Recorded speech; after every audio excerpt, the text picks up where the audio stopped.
With Pete Williams, the director of Emotion is Dead, the Australian independent drama, which is on the, would you call it a roadshow?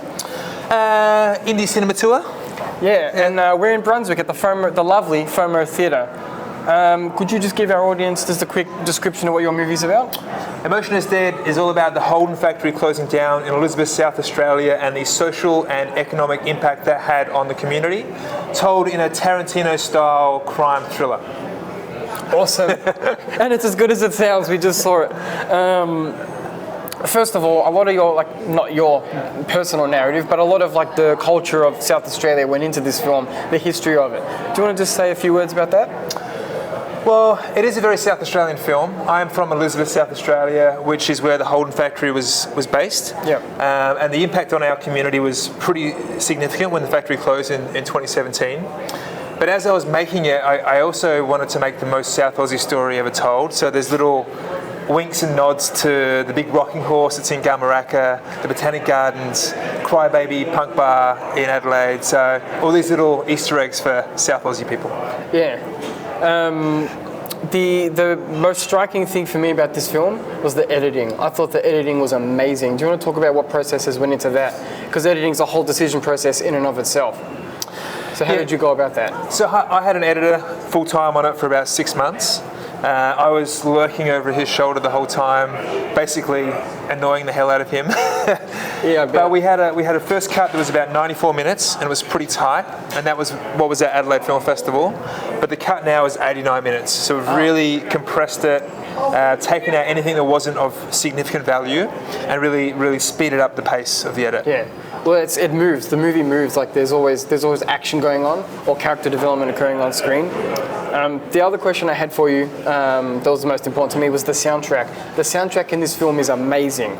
Bands that I've never heard in a film before, like Under Oath, name drops. The track selection was awesome. Can you talk about that process of choosing which tracks, but also I want to know which tracks did you really want in the film but just couldn't make it work or it didn't fit the vibe? Yeah. So this is an emo film.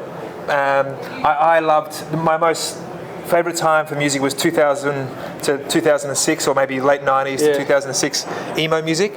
And that's Dashboard Confessional, Jimmy Eat World, Death Cab for Cutie, Under Oath, My Chemical Romance, these kind of bands. So I wrote them into the screenplay very stupidly before I got quotes for how much it was going to cost me and before I went out and got permission to use it. So we just shot it.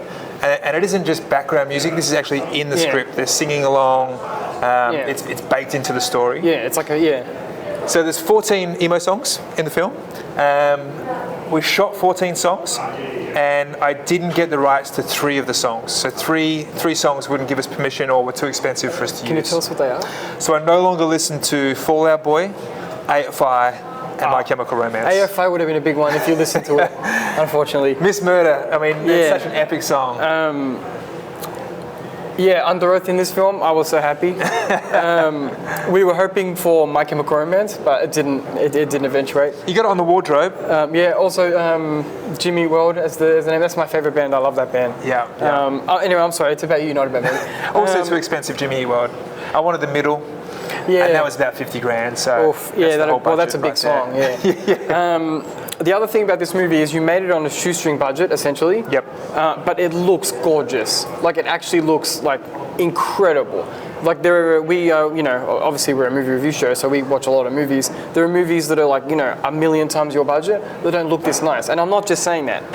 The grain on was there a grain effect on the thing? Yeah. It just adds to the depth of it. Can you talk about whether it was cameras you used? How did you elevate your look from the shoestring budget to looking as nice and crisp as it does? Well, first of all, I was blessed to have an amazing cinematographer. Johannes Lyons Reed is a guy I've worked with on a few TV shows in Adelaide, Disney shows, Amazon shows. He was kind enough to give me 40 days of his life for basically no money. He used a Canon C70, so shooting RAW, using prime lenses, as much as possible, wide-angle primes at the lowest f-stop possible. He didn't have access to too many lights. We just had a few lights that were kit lights for the whole thing. And then some of our bigger days, he got a gaffer truck in, maybe 5 or 8 days total over our 40 shoot days. So it's all about Johannes. Like Johannes made that thing look amazing with the resources that we didn't have. He made it look amazing with natural lights, with practical lights, and then we got a really good color grade. We spent 6 days in a color grade studio here in Melbourne. Yeah, and it shows. I'm telling you, like it looked gorgeous. You could tell.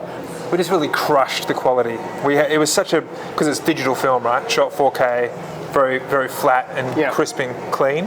We just made it dirty, made it punk rock. I think that's what makes it look like cinema a little bit, you know?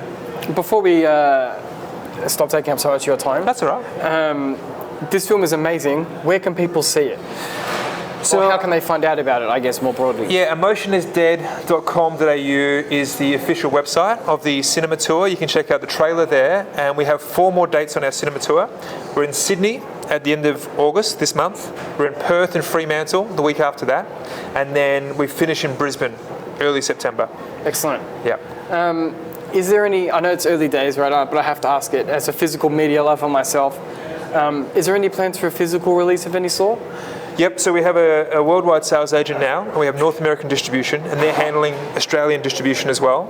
So I imagine it'll be on streaming October, November time, and then probably physical media early next year. Oh, beautiful. I'll keep you posted. Awesome, I'll send you out a Blu-ray. You a Blu-ray guy? We are very much Blu-ray men. Yeah. Please do. And every time we interview someone, we always ask, "What's next? Do you have anything in the pipeline?"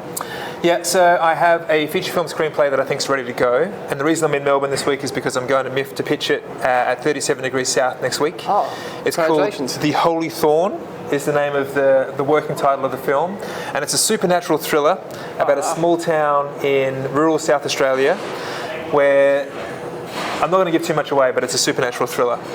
Anti-religion film. That's awesome. Thank you so much. Thanks, man. Thanks for coming out. Appreciate you.